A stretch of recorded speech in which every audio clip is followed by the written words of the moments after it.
Muy buenas tardes a todos.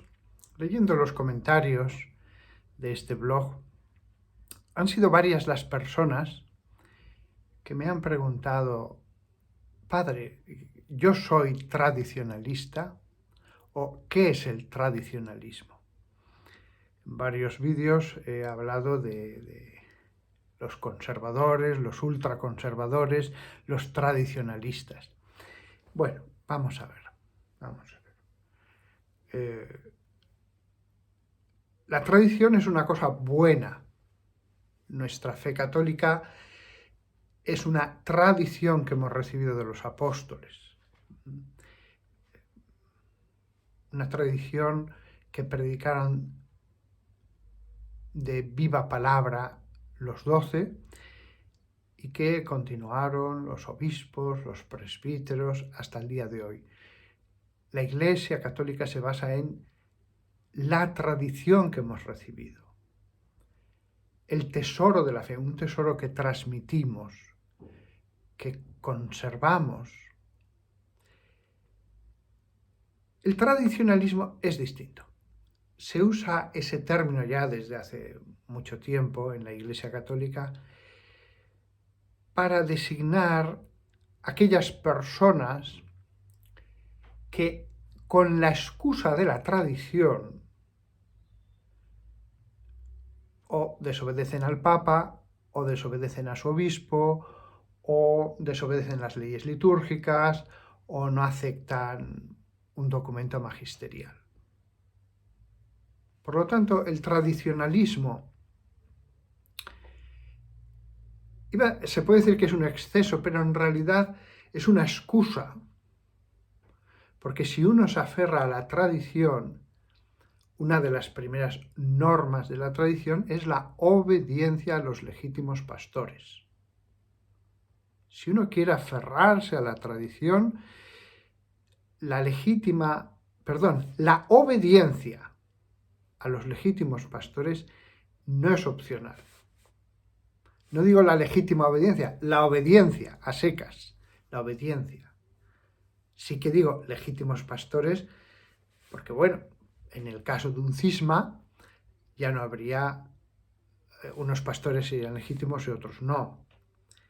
En el caso de un cisma, es la autoridad la que determina cuándo hay un cisma, quién está fuera de la comunión. No lo decide cada uno. Esto es importante. No lo decide cada uno. Si alguien con la excusa de la tradición decidiera, un laico, qué párroco, qué obispo, qué cardenal es legítimo, pues ahí tendríamos un caso de que con la excusa de la tradición, no por la tradición, él se colocaría en una situación inaceptable para un católico.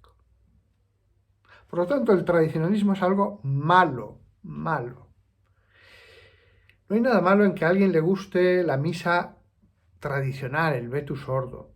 No hay nada malo en que le gusten los curas con sotana, o que se pongan un roquete, que usen casullas antiguas, que se diga la misa en latín. No hay nada malo en eso. Pero si se usa eso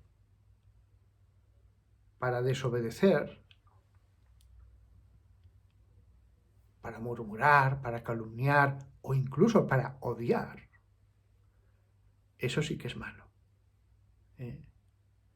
La tradición es la que es, ni más ni menos. Ha sido ya determinada en estos 20 siglos por los santos padres, ha sido determinada por los concilios, por los doctores de la Iglesia, está determinada de un modo objetivo, porque una cosa es la tradición y otra cosa es la teología, mucho más amplia. Esto es lo que, cuando yo digo el tradicionalismo, es algo malo, es algo que aleja de la Iglesia Católica. Y al final, alejándose de la Iglesia Católica, uno se aleja de Dios. Uno acaba en un grupúsculo pequeño en el que de nuevo vuelve a encontrar problemas personales, etc., y acaba desencantado del cristianismo.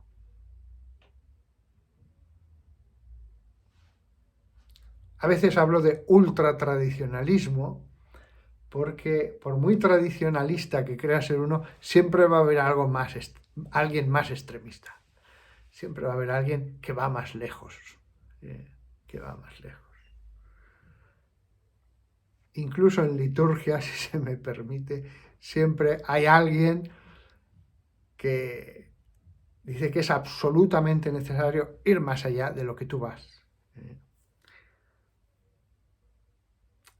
No hay nada malo en ser conservador o tradicional. Lo malo es cuando eso se convierte en excusa para el pecado, aunque sea un pecado contra la Iglesia o contra un pastor. Tradición es algo bueno, ser conservador es una opción dentro del catolicismo. Hay gente que tiene ideas más conservadoras e ideas más modernas, más progresistas, vamos a llamarlo así. Es un modo de hablar. Pero es cierto, es cierto. Lefebvre, por ejemplo, antes de que rompiera él con la comunión de la Iglesia, era un hombre tradicional, pero muy razonable en sus ideas, muy razonable en su teología. Firmó todos los documentos del Vaticano II. Era un obispo tradicional, pero muy bien. No había nada malo en él hasta que se fue, hasta que se fue, hasta que partió.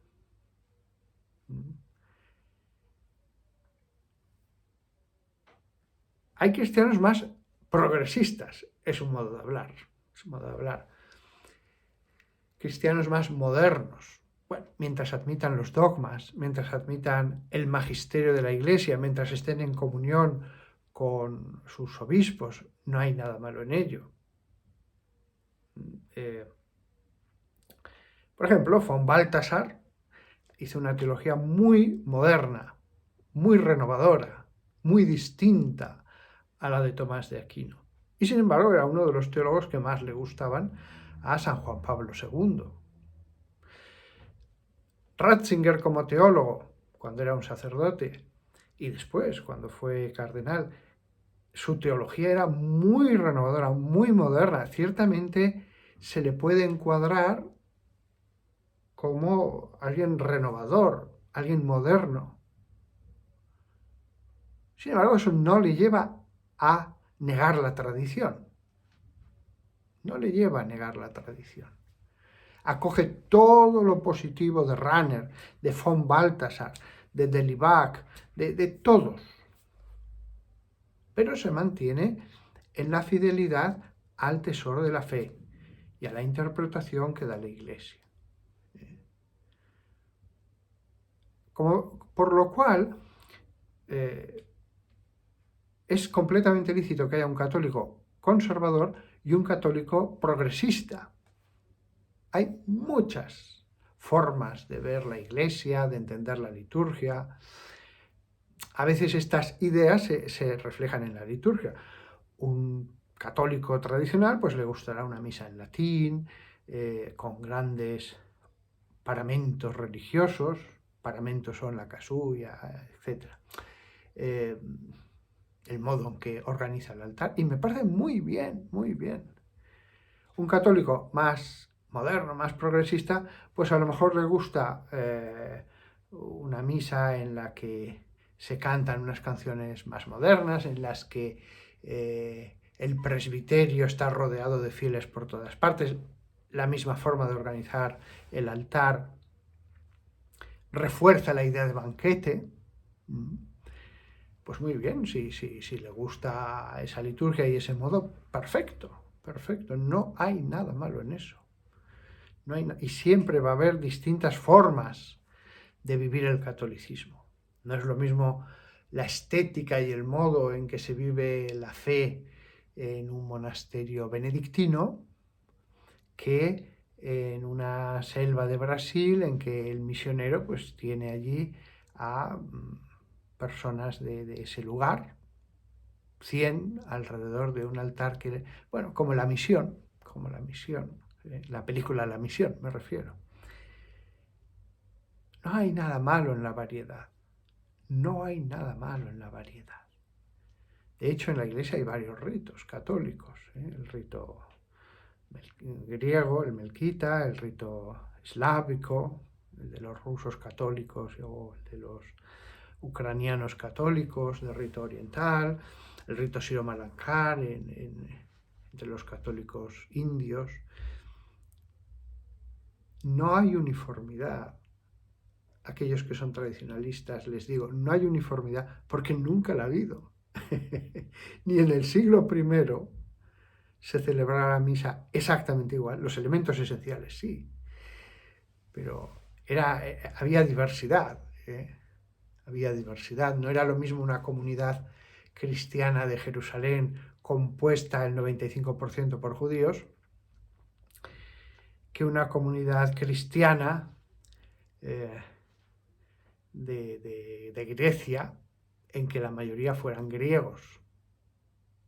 No era igual en muchos aspectos. La fe era la misma, los sacramentos eran los mismos, la tradición que se predicaba era la misma, pero no había uniformidad.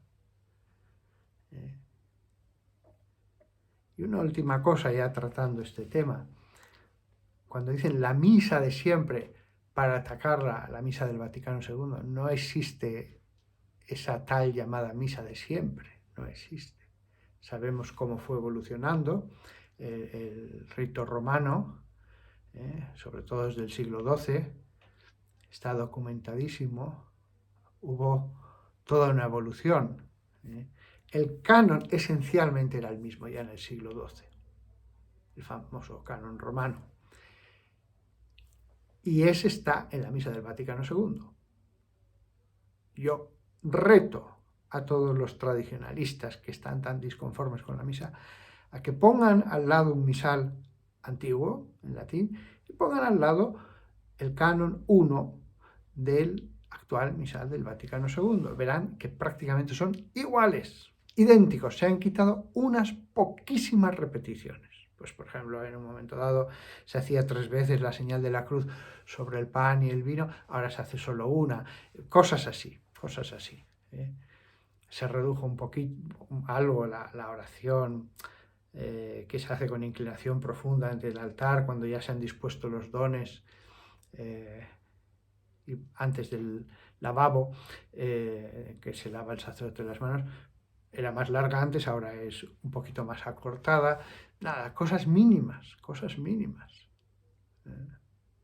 Pero el tradicionalista, el ultraconservador, lo uso como sinónimo, siempre encuentra razones para estar descontento en todo. Ojo, también en sus iglesias, porque o el sacerdote hace exactamente las cosas como a él le gusta, o si no, pues ya tampoco está contento, porque yo me acuerdo oyendo a uno, claro, es que aquí hay que hacer las cosas, él era español, según la tradición francesa, pero aquí había una tradición española, y tenía razón, es verdad, tenía razón. ¿Sí? Y podríamos seguir, pero no os quiero cansar. El tradicionalismo, por lo tanto, quede claro, es una forma de referirse a algo deformado. La tradición, no. Ser conservador, no hay nada malo en ello. Ser un católico más progresista, tampoco hay nada malo, mientras no niegues nada del magisterio. El problema, todos estarán pensando ahora, diga algo sobre el sínodo alemán, lo he dicho infinidad de veces en infinidad de charlas en mi canal, de conferencias. El problema del sínodo alemán es que algunas personas, no dudo que de buena fe, piensan que se puede ser católico sustrayendo algunos elementos de la tradición. Ellos no dirán sustraer, van a decir reinterpretar, pero en el fondo es una sustracción, no es una reinterpretación en el mismo sentido, realmente es una sustracción. Se quitan elementos que han formado parte de ese tesoro transmitido, que incluye la moral, no solo dogmas sobre la fe. Pero no dudo de que hay alemanes, austriacos, holandeses, que de buena fe consideran que esa evolución es legítima. Ahí está la labor de todos los obispos, la muy buena labor del Vaticano para encauzar las cosas, ver qué hay de lo que aspiran esos católicos progresistas, qué hay que se pueda aprovechar, realizar, que sean aspiraciones justas. No todo es malo en bloque, no todo es malo en bloque. Pongo un ejemplo. Hace un siglo se hubieran escandalizado muchos de que una religiosa fuera a pueblecitos pequeños de Soria o de Burgos, llegara a un pueblo donde la iglesia está cerrada durante la semana y les hace una liturgia de la palabra, les dice un pequeño sermoncito y les da la comunión. ¿Eso lo puede hacer? Sí, sí. Porque parte de nuestra tradición histórica demuestra que los laicos daban la comunión en los primeros siglos. La llevaban a los prisioneros, a los enfermos. Hay algo contra el dogma en que esos viejecitos se sienten en un banco, a veces son 10, y esa religiosa mantenga esa fe y después les dé la comunión. No hay ningún problema, ningún problema. Eso no va contra la tradición. Puede ir en contra de las costumbres que había 100 años antes, pero 100 años antes sabían que eso se había hecho, dar la comunión en los primeros siglos por parte de hombres y mujeres. No lo negaba nadie. Ni Santo Tomás de Aquino, ni San Agustín, ni Lefebvre lo hubiera negado.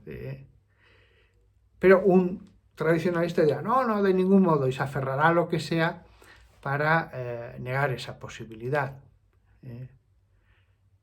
Es como lo de la comunión en la mano. Yo he encontrado a gente que se aferra cuando bien es evidente que se daba la comunión en la mano. No entiendo con tantos textos desde San Cirilo de Jerusalén a cómo se puede negar. No lo sé. Textos que los hemos leído en los padres de la Iglesia, etc. Como veis, el tradicionalismo o ser ultraconservador en el fondo es tan malo como ser ultra progresista. Ya no digo un cristiano progresista, sino alguien que va más allá de lo debido. Alguien que va en su progresismo más allá de la regla de la fe, de la norma que marca el magisterio, de las decisiones que finalmente la Congregación para la Doctrina de la Fe, con un espíritu de servicio, te dice, pues mira, hasta aquí puedes llegar. Hasta aquí puedes llegar. A esto estamos obligados. Tradicionalismo, ultraprogresismo. Ciertamente, estos dos extremos han hecho, hacen y harán mucho daño. Crean división y hasta odios. Hasta odios. Había algún comentarista que decía, no, padre, ¿cómo dice odio? Odio, verdadero. Odio puro y duro.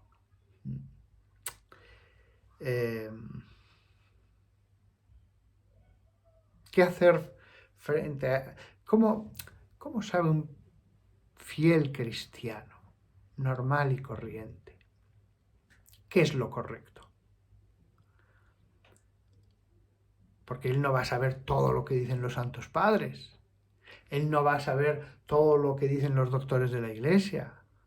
Él no está al tanto de cada una de las comunicaciones de Dicasterio para la Doctrina de la Fe. Pues lo que tiene que decir un alma que efectivamente tiene otro trabajo, no está todo el día entre los libros. Es, mire, yo no sé de estas cosas, este es mi párroco, yo le obedezco en la iglesia a mi párroco y punto. Si hay algo que mi párroco hace que no es correcto, él tiene un supervisor, que eso significa episcopos. El supervisor, él supervisa, vigila, ya le llamará la atención él. Y si alguien dice, ya, pero es que el obispo no es infalible, no se preocupe, no se preocupe. Por encima del obispo está el Papa. Hay un dicasterio que se encarga de cuidar de la fe que se predica en todo el mundo, que envía avisos, consejos, recomendaciones, prohibiciones alguna vez. Pero mientras yo obedezca al que es el pastor en esta congregación, yo estoy muy tranquilo. Yo mismo sé todo sobre todas las cosas. No. Mi especialidad es el campo de la demonología. Y sí que puedo hablar con un cierto conocimiento de causa. Ese es mi campo. Pero después, al tener que predicar, que contestar a los fieles, yo confío en los expertos, aunque no sean infalibles. Me acuerdo una cuestión moral muy compleja, pues tuve que llamar a la Facultad de Teología donde yo había estudiado, que me pasaran con el departamento de moral. El que cogió el teléfono era un conocido mío, un profesor, me había dado clases, y le dije, mira, tengo una consulta muy complicada que he querido llamaros a vosotros porque tengo especial seguridad en vuestra respuesta. Se la hice y me dijo, bueno, sí, es solamente complicado, dame unos días para pensarlo, me dijo. A lo mejor él no solamente lo pensó, lo consultó con algunos colegas y me dio la respuesta.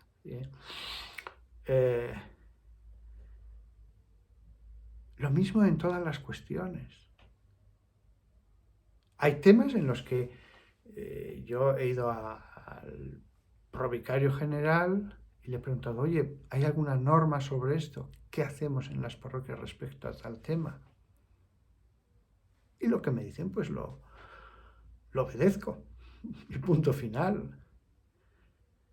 Tengo confianza en los expertos que lo son de otras materias, sin necesidad de llegar siempre a una palabra última autoritativa del dicasterio para la doctrina de la fe. No lo necesito. Tengo confianza en mis camaradas, cada uno con un campo de especialización, y en la autoridad de mi obispo. La autoridad, al final, él dice, mirad, vamos a hacer esto en las parroquias, o vamos a hacer lo otro, o actuad de esta manera. Pues ya está. Pero frente a eso está la situación en la que cualquier descamisado teológico, él sabe más que los expertos, que el obispo de su diócesis y que el dicasterio. Pues nada, entonces no hay nada que hablar ya. Si tú sabes más que todos, pues no hay nada que hablar, ni que discutir, ni que argumentar.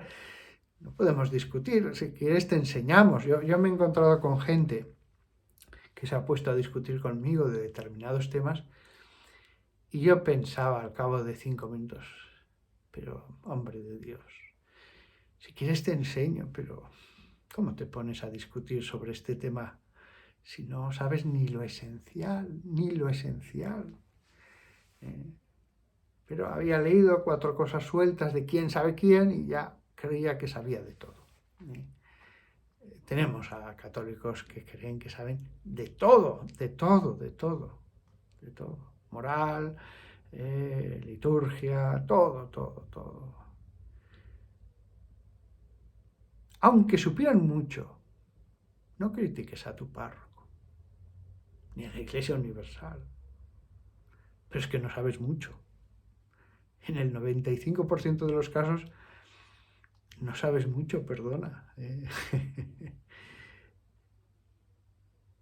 La soberbia, la soberbia. Lucifer, mirad, el que sea humilde y se aferre al amor a Dios y a la obediencia a los legítimos pastores, puede estar tranquilo. Porque aunque de hecho en el plano objetivo se equivocara, pero él en el plano subjetivo ha sido humilde y ha dicho, mira Señor, tú pusiste esta iglesia y en ella creo. Aunque en el plano objetivo alguien se equivocara, porque ha seguido con humildad lo que le dijo su párroco o su obispo, Dios le dirá, tranquilo, tranquilo. Tú buscaste la verdad y fuiste humilde, no te preocupes. Alguien me dirá, ya, pero es que si ese obispo es... Vamos a ver, si yo me entero de que mi obispo está excomulgado por el Papa, entonces no vale la norma. Si yo me entero de que mi obispo está confrontando al Papa, no vale la norma. Si está en rebelión contra el dicasterio de la fe, bien, esto es como confiar en el médico cuando voy al hospital y alguien me diga, oiga, esto pasó en España, que una médica loca empezó a apuñalar a los pacientes. Bueno, sí, es posible, es posible, es posible. Entonces no hay que confiar en el que te va a apuñalar, ¿vale? Vale, hay casos, hay casos. El sentido común. Dios fundó la Iglesia en el sentido común. Y hay que ser sencillos, ¿eh? No seáis personas complicadas, no seáis personas que están siempre aferrándose a cualquier cosa para, en el fondo, no someterse. Ojo, ojo, ¿eh? Dentro de la Iglesia Católica cabe la opinión sobre todo aquello que no es de fe. El problema es cuando tu opinión te lleva a cosas tan peregrinas, tan absurdas, como yo no confío en el colegio cardenalicio porque todos son reptilianos que pertenecen a una sociedad secreta de extraterrestres que va a dominar el mundo. Es ridículo, ¿verdad? Pues hay versiones más aguadas de lo ridículo. Hay versiones más atenuadas de lo ridículo. Bueno, conservadores o progresistas, no pasa nada. Tened vuestras propias ideas, pero defendedlas con una cierta humildad. Defendedlas con un conocimiento de lo que uno sabe.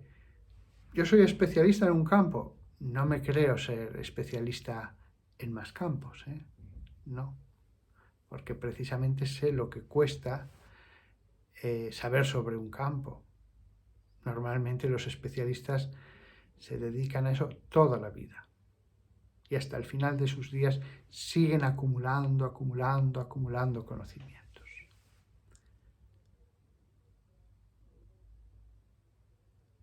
Dios ya sabía que todo el mundo no iba a ser especialista en todos los campos.